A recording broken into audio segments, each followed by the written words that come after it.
जो है एक आंदोलन चला रहे हैं। उस आंदोलन का नाम है मातृभूमि बचाओ आंदोलन, और दूसरा आंदोलन का नाम है गुलामी मुक्त भारत।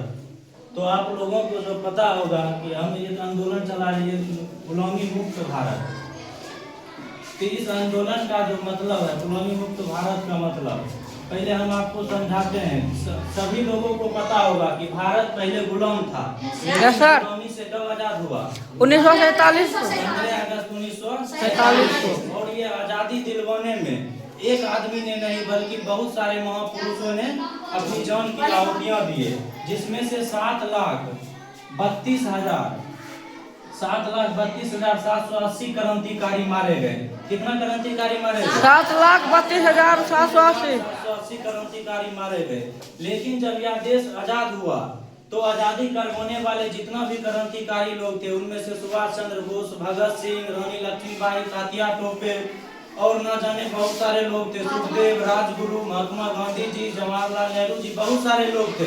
लेकिन उन लोगों का कहना था कि जब यह देश आजाद हो जाए तो आजादी के बाद इस देश से अंग्रेज भी जाए और अंग्रेजियत भी जानी चाहिए। तो बोलिए उनका क्या कहना था? अंग्रेज भी चले जाए और अंग्रेजियत भी जाना चाहिए। अंग्रेज का मतलब हो गया कि जिसका हम गुलाम थे, ब्रिटेन का, और हम ब्रिटिश बोलिए चाहे ब्रिटेन बोलिए, जिसका हम गुलाम था। उसके बाद अंग्रेजियत का मतलब हो गया कि जो हमारे ऊपर अंग्रेजी कल्चर को लाद दिए। अंग्रेजी कल्चर का मतलब होता है कि जब हम प्राचीन भारत को देखते हैं तो प्राचीन भारत में जो मेरा देश था सोने की चिड़िया कहा जाता था। आप लोग पढ़े होंगे। प्राचीन भारत में मेरा देश सोने की चिड़िया था, लेकिन जब मेरे देश में अंग्रेज आया तो सोने की चिड़िया को लूट कर चला गया।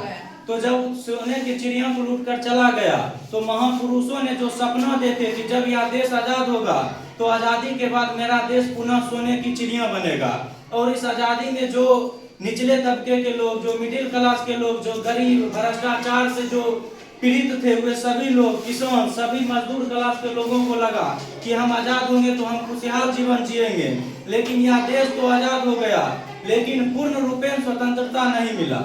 सब लोगों को लगता है कि मेरा संगठन का ही नाम है गुलामी मुक्त भारत। तो लोग कहता है कि किससे आप गुलाम करवाने के लिए निकले हैं? तो अभी भी मेरा देश आजाद है। आजाद तो हो गया लेकिन स्वतंत्र नहीं हो पाया। स्वतंत्र का मतलब होता है, देखिए, स्वयं और तंत्र। मतलब स्वयं का, तंत्र का मतलब होता है नियम कानून। जब हम अपना देश के स्वयं के नियम कानून बनाएंगे तब मेरा देश असल में आजाद होगा। लेकिन यह देश में अभी भी जितना कानून चल रहा है, चाहे वह BNS की धारा हो, चाहे वह IPC की धारा हो, चाहे CRPC की धारा हो, चाहे इंडियन फॉरेस्ट एक्ट हो, जितना भी कानून चल रहा है वह सब अंग्रेजों के बनाया हुआ कानून चल रहा है। और यह देश पूर्ण रूप में आजाद नहीं हुआ। अभी भी हम लोग गुलाम हैं। किसका गुलाम है? तो कंपनियों का गुलाम है। किसका गुलाम है? तो विदेशी कंपनियों का गुलाम है। कैसे गुलाम है हम आपको सभी बात बताएंगे, और हम कैसे आजाद हो सकते हैं वह रास्ता भी बताएंगे। आपको उस रास्ते पर चलना है और देश को पूर्ण रूपेण से स्वतंत्र दिलवाना है। जैसे हम लोग अभी गुलाम हैं। देखिए, घर में कोई भी कुटुंब आए चाहे मेहमान आए, हम लोग क्या कहते हैं कि मेहमान आ गए, हम उसे स्प्राइट पिला देते हैं। क्या पिला देते हैं? स्प्राइट। और हम लोगों में एक कल्चर है, स्प्राइट अगर नहीं पिला रहे हैं, सादा पानी पिला रहे हैं, तो हमें अपने आप में लगेगा कि हम गरीब हैं। लगता है नहीं लगता? अगर हम स्प्राइट पिला रहे हैं तो हमको लगेगा हम अमीर हैं। उसके बाद हम स्प्राइट पीते हैं, Coca Cola, Thums Up, Mountain Dew, उसके बाद स्टिंग, ये सब सभी आदमी पीते होंगे।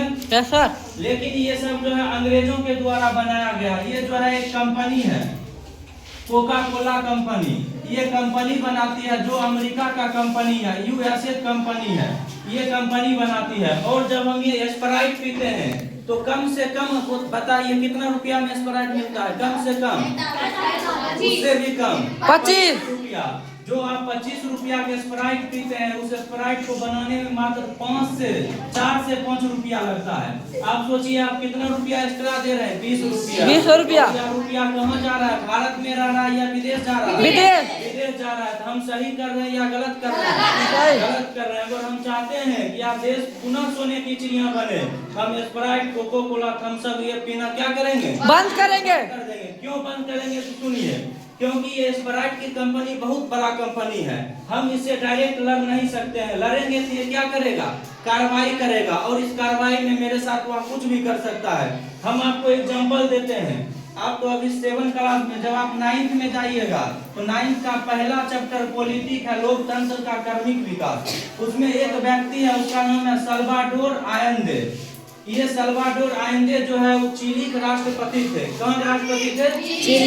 चिली एक देश है, वहाँ के राष्ट्रपति थे। इन्होंने सन 1973 ईस्वी में ये क्या बोले कि हम स्प्राइट, कोको कोला को कंपनी को बाइकआउट करते हैं। हम अब इस सभी को प्रोडक्ट नहीं बेचेंगे, हम अपने देश में बिकने के लिए नहीं देंगे। इसे मार दिया गया। तो आप सोचिए, जब एक राष्ट्रपति को मार दिया जा रहा है इसका विरोध करने पर, तो हम आम पब्लिक को कुछ हो, मतलब कुछ कोई पूछेगा ये कंपनी वाला? हम लोग ये कंपनी वाले के सामने क्या है, एक छोटे से कीड़े मकोड़े की तरह हैं, ये कभी भी मसल सकते हैं।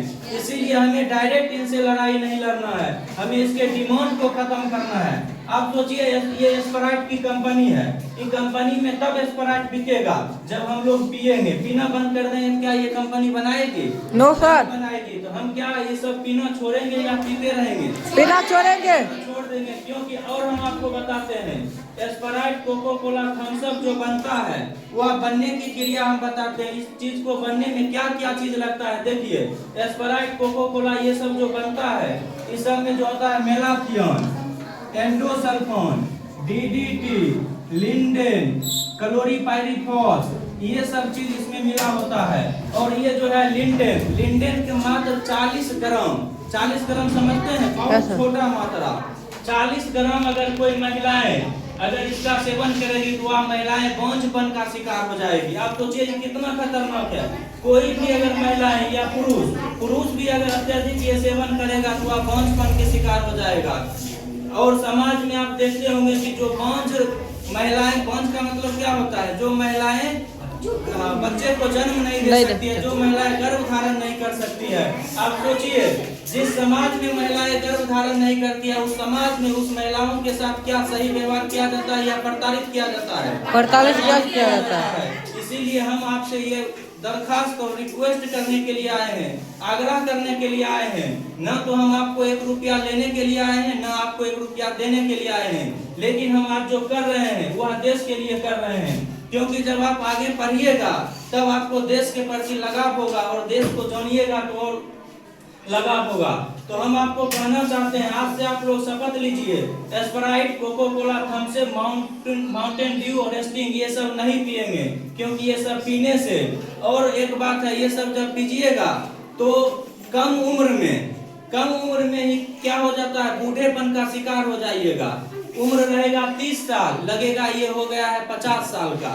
तो अगर आप बूढ़ेपन के शिकार होना चाहते हैं तो ये सब का यूज कर सकते हैं। अगर आप चाहते हैं यह देश बर्बाद हो जाए, यह देश पुनः खुशहाली जीवन नहीं जिए, तो आप इस सब का सेवन कर सकते हैं।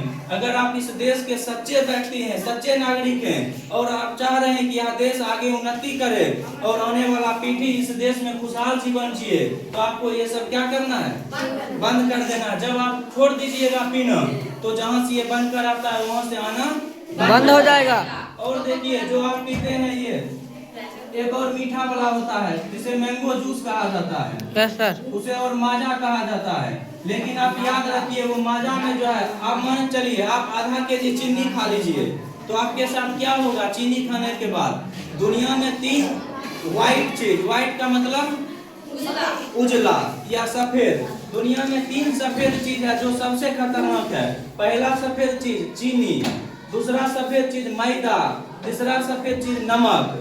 आप जो नमक खा रहे हैं, आप जो मैदा से बना हुआ चीज खा रहे हैं, आप जो चीनी खा रहे हैं, एक एक्सपेरिमेंट किया गया, एक 2 चूहा को छोड़ दिया गया पानी में। एक चूहा को जो है बिना चीनी खिलाए हुए छोड़ा गया, वो पानी से निकल गया, 15 से 20 सेकेंड नहीं लगा, वो निकल गया।